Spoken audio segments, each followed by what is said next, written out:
रुख करेंगे पाकिस्तान का। पाकिस्तान से इस वक्त की सबसे बड़ी खबर सामने आ रही है, जहां पर खैबर पख्तूनख्वा में गोलीबारी हुई है। 9 आतंकी और 8 सुरक्षा कर्मियों की इसमें मौत हुई है। तो 9 आतंकी और 8 सुरक्षा कर्मियों की इसमें मौत हुई है। खैबर पख्तूनख्वा में ये गोलीबारी देखी गई है। पाकिस्तान में गोलीबारी हुई है, उससे जुड़ी बड़ी खबर आपके सामने। और इसी के साथ देखिए लोगों की मौत हुई और उसकी भी तस्वीरें जो हैं इस पूरे हालात की, जिस तरीके से बयां कर रहे हैं वहाँ के हालात, ये सामने आई है। पाकिस्तान में गोलीबारी हुई है, इस वक्त की बड़ी खबर आपको बता रहे हैं। 8 सुरक्षाकर्मी की मौत इसमें हुई है।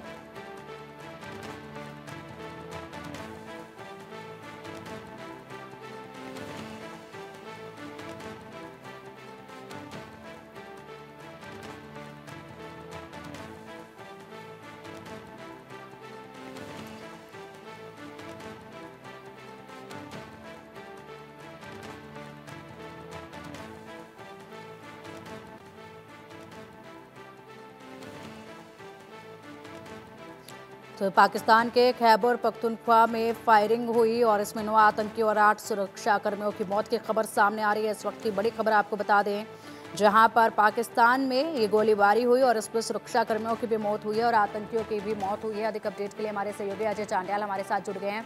अजय, देखिए यहाँ पर 9 आतंकी और 8 सुरक्षा कर्मियों की मौत हुई है। जिन आतंकियों को पाकिस्तान लगातार भारत भेजने की कोशिश करता है, घुसपैठ कराने की कोशिश करता है, वहीं के एक इलाके में ये गोलीबारी हुई है जिसमें 8 सुरक्षाकर्मी मारे गए हैं, 9 आतंकी मारे गए हैं। देखिए, ये जो इलाका है दरअसल तिला वैली, ये इलाका पाकिस्तान के अगर बात की जाए तो उसी BLA का बलूचिस्तान का इलाका है, जहां पर पहले भी पाकिस्तान के साथ अगर आप देखें तो पाकिस्तानी सेना को काफी नुकसान उठाना पड़ा है। और अगर आप देखें तो पिछले 3 दिनों में ये तीसरी वारदात है जिसमें आतंकी और सुरक्षा बलों के बीच मुठभेड़ में सेना को भारी नुकसान उठाना पड़ा है। जो जानकारी मिल रही है उसके मुताबिक 7 सुरक्षा कर्मी जो पाकिस्तानी सेना के हैं, सुरक्षा बलों के हैं, वो मारे गए हैं, जबकि 6 जो लड़ाके हैं BLA के माने जा रहे हैं कि ये उनकी भी मौत हुई है। दरअसल जानकारी के मुताबिक ये तिला वैली इलाका पड़ता है, जहां पर कुछ एक इलाके में ये आतंकी जो है उन्होंने हमला किया, जिसके बाद पाकिस्तानी सेना के साथ उनकी मुठभेड़ हुई, जिसमें ये 6 आतंकी मारे गए, जबकि 7 जो है वो सुरक्षा बल मारे गए हैं। और अगर आप देखें तो पिछले कुछ समय में ये लगातार हो रही घटनाओं में तीसरी घटना है। और इससे पहले परसों भी इसी तरह से आतंकियों ने हमला किया था, जिसमें 4 पाकिस्तानी सैनिक जो है वो मारे गए थे। तो लगातार सिलसिला ये जारी है। पाकिस्तान ने जिस आतंकवाद को जम्मू कश्मीर के लिए, भारत के लिए तैयार किया, वो आतंकवाद अब पाकिस्तान को खुद खाना शुरू हो गया है और लगातार पाकिस्तान को इसका खामियाजा भुगतना पड़ रहा है। बिल्कुल अजय, खैबर पख्तूनख्वा काफी अशांत इलाका है और यहाँ पर कई आतंकी संगठन जो हैं वो सक्रिय हैं, जो कि लगातार सेना के लिए मुसीबत बने रहते हैं और वहां पर अफसरों को और सेना को ही लगातार टारगेट किया जाता है। कई संगठन यहाँ पर सक्रिय बताए जाते हैं। किसी संगठन की जानकारी इस मामले में सामने आई है क्या? देखिए, अभी तक किसी ने इसकी जिम्मेदारी नहीं ली है। माना यह जा रहा है कि ये भी BLA जो है, बलूच लिबरेशन आर्मी जो है, उस के एक हमला हो सकता है। दूसरी एक अहम चीज आपको बता दूं कि जिस तरीके से आप देखें तो पाकिस्तान की सेना लगातार वहां पे बर्बरता बचा रही है, लोगों के साथ अत्याचार, लोगों के साथ अन्याय का सिलसिला जारी है। उसके खिलाफ जो है वो लोग जो है वो लगातार एक हो रहे हैं और उसके बाद इस तरह की चीजें हो रही हैं। आप देखिए, जब पाकिस्तान के कब्जे वाले कश्मीर की अगर बात करें तो आज पाकिस्तान के कब्जे वाले कश्मीर में भी इसी तरह से युवाओं को अगवा करना, महिलाओं के साथ अत्याचार करना, इसके बाद जो है वहां पर प्रदर्शनों का दौर जो है वो चल रहा था। और इसी के चलते आज वहां के जो राष्ट्रपति हैं POJK के, उन्होंने जो है वो पाकिस्तान का कानून यहाँ लागू करते हुए किसी भी तरह के जो प्रदर्शन है उस पर प्रतिबंध लगा दिया है। और इससे पहले आप देखें तो बलूचिस्तान में लगातार बलूचिस्तान के लोग ये कहते आ रहे हैं कि वहां पर किसी भी तरीके से बाहरी लोगों की इजाजत नहीं है, क्योंकि वो उनका अपना इलाका है। मगर उसके बावजूद पाकिस्तान इस चीज को नहीं सुनता और चीन को हस्तक्षेप करने दिया गया। चीन का वो प्रोजेक्ट जो वहां पे CPEC है, उसको इजाजत दी गई। इसका विरोध वहां पे लोगों ने किया और उसके बावजूद जब पाकिस्तान ने नहीं माना तो इस विरोध के बाद जो है इस तरह के हमले जो है वो शुरू हुए। तो माना ये जा रहा है कि जो पाकिस्तान कर रहा है उसी का खामियाजा पाकिस्तान को भुगतना पड़ रहा है। पहले आतंकवाद को पनाह दी, आतंकवादियों को तैयार किया, आज वो आतंकवादी उसके खिलाफ जो है हुए मोर्चाबंदी किए हुए हैं। और अब जिस तरीके से अब पाकिस्तान के कब्जे वाले कश्मीर में भी अब हरकतें तेज हो जाएंगी, क्योंकि वहां पर जबरन अब लोगों को दबाने के लिए वहां पर ऐसे कानून लागू किए जा रहे हैं जिसमें लोगों को डेमोक्रेटिक राइट्स जो है वो ना बचें। बिल्कुल बिल्कुल, आपने सही कहा अजय। और जिस तरीके से जो बोया है वही अब पाकिस्तान काटना शुरू कर चुका है। इसको इस तरीके से भी देखा जा सकता है क्योंकि लगातार वहां पर ये हमले एक के बाद एक हो रहे हैं। अगर बात की जाए फिलहाल की, तो अभी क्या कुछ अपडेट है गोलीबारी को लेकर? किस तरीके के हालात वहां पर बने हुए हैं, इसको लेकर कोई इनपुट आया है क्या? देखिए, तेला वैली में हुए हमले के तुरंत बाद जो है वहां पे मुठभेड़ हुई थी। मुठभेड़ के बाद जो मारे गए जवान और वहां पे जो ये आतंकी थे उनको जो है वहां से अभी भी जो उनके बीच जो है वो उनके शव निकाले गए। उसके बाद जो जख्मी हुए थे, क्योंकि लगभग 1 दर्जन से ज्यादा लोग जो है वो जख्मी बताए जा रहे हैं, उनको अभी जख्मियों को वहां से निकालकर अस्पताल पहुंचाया गया है। मगर अभी भी गन फाइट जो है वो जारी है। माना ये जा रहा है कि कुछ और आतंकी हो सकते हैं।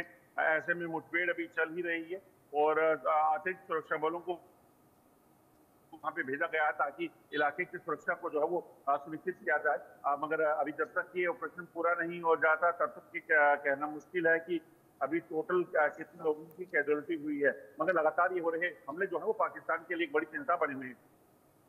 तो ऐसे में क्या लगता है अब अजय, जिस तरीके से पाकिस्तान में ये हमले, वहीं पर अंदरूनी कलह जो बनी हुई है, लगातार वहीं पर अटैक हो रहे हैं, अगर इसी के बीच हम लोग बात कर लें अपने जम्मू कश्मीर की, तो इस तरफ जो घुसपैठ कराने की कोशिशें की जा रही थी उस पर कोई इसका असर पड़ेगा क्या?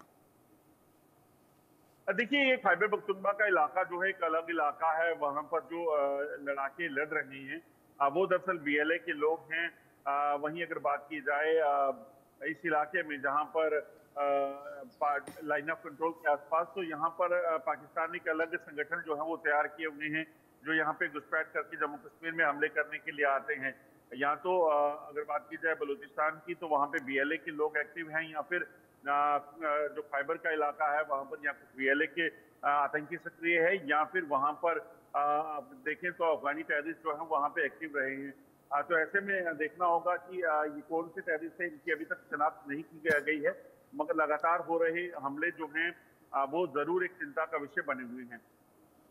बिल्कुल, जिस तरीके से लगातार हमले हो रहे हैं और ऐसे में ये हमले लगातार तीसरी बार अब देखे गए हैं आए दिन में, और इसी के साथ बलूचिस्तान को लेकर भी जो तनाव इनके बीच में बना हुआ है, आर्थिक संकट जिस तरीके से वहां पर बना हुआ है, इसी के साथ पोल्यूशन को लेकर भी सबसे ज़्यादा हालात गंभीर जो है वो पाकिस्तान में ही देखे जा रहे हैं। पाकिस्तान का ही जो लाहौर है वो सबसे ज़्यादा इस वक्त पॉल्यूटेड देखा गया है पूरी दुनिया में। तो एक के बाद एक नई मुसीबतें हैं, लेकिन इनसे सुलझने की बजाय अगर अजय बात की जाए तो पाकिस्तान का पूरा ध्यान सिर्फ और सिर्फ हिंदुस्तान पर है। जिस तरीके से लगातार घुसपैठ हिंदुस्तान में करवाने की कोशिश की जा रही है। अब जरा जम्मू कश्मीर में जो सर्च ऑपरेशन चल रहा है उसको लेकर भी अपडेट दे दीजिएगा। देखिए, जम्मू कश्मीर के किश्तवाड़ की बात की जाए या फिर राजौरी पुंछ में इन इलाकों में आतंकियों के खिलाफ बड़ा अभियान जो है वो शुरू कर दिया गया है। और कई इलाके हैं जहां पर इस वक्त जो है वो तलाशी अभियान चल रहा है। खासतौर पर ऐसे इलाके जहां पर आतंकियों की मौजूदगी की खबर है, ये इलाके जो है वो काफी चुनौती भरे बने हुए हैं।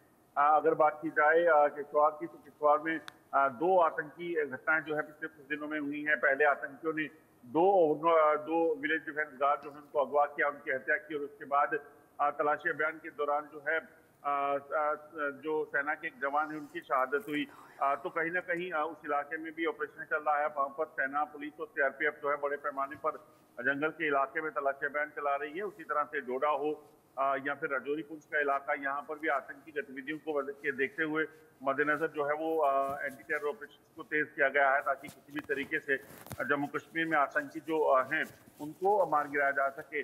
आपको बता दूं कि उपराज्यपाल मनोज सिन्हा ने जो एक बैठक की थी जिसमें तमाम जो आला अधिकारी पुलिस के थे, जिसमें डीजीपी, एडीजी, आईजीज और डीआईजीज और एसएसपी जो है वो शामिल हुए थे, उनके बाद खास उन्हें हिदायतें दी गई हैं कि किसी भी तरीके से जम्मू कश्मीर में मौजूद आतंकियों का सफाया जो है वो जल्द से जल्द करना होगा ताकि यहाँ पर शांति बहाली को सुनिश्चित किया जा सके। बिल्कुल अजय, और इसी के साथ वो नेटवर्क जो इन आतंकियों को सहायता देता है, मुहैया कराता है तमाम वो चीजें जिसके चलते ये लोग जो है लंबे समय तक सरवाइव कर पाने में कामयाब हो जाते हैं, उस नेटवर्क को लेकर क्या कुछ अपडेट है, क्या कार्रवाई उस पर की जा रही है? और इसी के साथ अब मौसम काफी बदल रहा है और ठंड का आगाज हो चुका है, बर्फबारी अब शुरू हो जाएगी, तो उस वक्त किस तरीके से ये पूरा सर्च ऑपरेशन जो है वो चलाया जाएगा, किस तरीके से ये जो आतंकवादियों की गतिविधियां हैं उस पर इसका असर पड़ेगा, क्या मुश्किलों का सामना सुरक्षा बलों को करना पड़ेगा और क्या कमजोरी इन आतंकवादियों के उस वक्त पर देखी जाएगी? देखिए, इस वक्त सुरक्षा बलों के लिए सबसे बड़ी चुनौती जो है वो कहीं ना कहीं जंगल का इलाका है, और उसके बाद जब वेदर जो बदल रहा है, मौसम बदल रहा है, बर्फबारी ऊपरी इलाकों में हो जाएगी तो उनके लिए बड़ी चुनौती जो है वो मौसम हो जाएगा। तो ऐसे में कहीं ना कहीं इस चीज का ध्यान रखते हुए कि किसी भी तरीके से इस मौसम से भी निपटता है और जंगल में छुपे आतंकियों से भी, तो उसको ऑपरेशंस को लगातार चलाया जाएगा।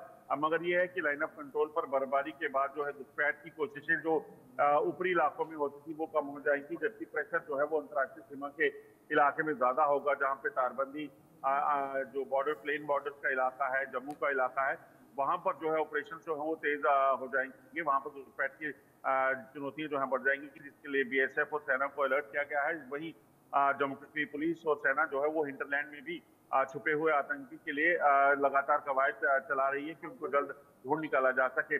कश्मीर घाटी में जब सर्दियां ज्यादा हो जाती हैं तो आतंकी जंगलों से निकलकर रिहायशी इलाकों में अपनी पनाह बनाते हैं ओवरग्राउंड वर्कर के मदद से, मगर सेना जो है इन ओवरग्राउंड वर्कर के नेटवर्क को फाड़ फेंकने में भी लगी हुई है और लगातार इन टेररिस्ट को लोकेट कर रही है ताकि जल्द से जल्द इन आतंकियों को ढूंढ निकाला जाए, उनको मार गिराया जाए। ठीक है, बिल्कुल। और चलिए आज एक बार फिर से बात कर लेते हैं खैबर पख्तूनख्वा की, जहां पर पाकिस्तान के सुरक्षा कर्मी पिछले कई सालों से स्पेशल ऑपरेशन चला रहे हैं, लेकिन वो जो स्पेशल ऑपरेशन पिछले कई सालों से चलाया जा रहा है उसका असर जो है नजर नहीं आ रहा है और लगातार टारगेट वही होते जा रहे हैं। और ऐसे में अभी भी ऑपरेशन जो है पाकिस्तानी सेना का चलाया जा रहा है, वहां पर जो आपसी इनकी लड़ाई चल रही है आतंकवाद के साथ, उसको लेकर किस तरीके से इनका ये ऑपरेशन देखा जा रहा है, किस दिशा में जा रहा है और क्या कुछ इनकी प्रणाली है पूरी इससे निपटने के लिए? देखिए, खैबर पख्तूनख्वा का जो इलाका है वहां पर बात की जाए, जहाँ बलूचिस्तान के इलाके की बात की जाए, तो इन सभी इलाकों में पाकिस्तानी सेना पिछले लंबे समय से आतंकियों के खिलाफ अभियान चलाने की बात कर रही है। मगर अगर आप देखें तो रिकॉर्ड बताता है कि आतंकियों से ज्यादा सुरक्षा बलों की मौत हुई है, क्योंकि जिस तरीके से लगातार जो लोग हैं, ये दरअसल जो वहां पर आतंकवाद है वो आतंकवाद बेसिकली आम लोगों द्वारा चलाया गया है। आम लोगों द्वारा इसलिए क्योंकि वो लोग जो हैं वो किसी भी तरह से पाकिस्तानी सेना का या फिर किसी बाहरी ताकत का हस्तक्षेप उनके इलाके में नहीं चाहते। वो नहीं चाहते कि उनके इलाके की जमीनें, उनके इलाके के जो रिसोर्सेज हैं वो कोई भी बाहरी लोगों को बेचे जाए, चाहे वो पावर प्रोजेक्ट्स की बात की जाए, चाहे वो उसकी जमीनों पर जो सीपैक की बात की जाए, कॉरिडोर की बात की जाए, उन सभी चीजों का वो विरोध कर रहे हैं, जिसके खिलाफ उनकी एक बड़ी मुहिम जो है वो चल रही है। ऐसे में अगर पाकिस्तान ने इस चीज को नहीं रोकता है तो यकीनन इस आतंकवाद को खत्म करना पाकिस्तान के लिए काफी चुनौती भरा है, क्योंकि अगर आप कुछ दिन पहले की ही एक स्टेटमेंट देखें तो बीएलए के आतंकी कमांडर ने जो है वो स्टेटमेंट दिया था और कहा था कि उनके पास अगर जंग भी हो जाए तो वो पाकिस्तान के साथ जंग के लिए तैयार हैं, क्योंकि उनके पास बड़ी तादाद में असला और गोला बारूद मौजूद हैं। तो बिल्कुल ऐसे में कहीं ना कहीं पाकिस्तान को देखना होगा कि किस तरीके से ऐसे आतंकवाद से वो निपटे। बिल्कुल बिल्कुल। और इसी के साथ अच्छा ये भी बताया जाता है कि जिस इलाके में फिलहाल ये गोलीबारी हुई है वहां पर पहले भी पाकिस्तानी सेना के ऊपर अटैक करते वक्त चीनी नागरिकों को भी निशाना बनाया गया, उन पर भी हमला वहां पर पहले हो चुका है। फिलहाल शुक्रिया।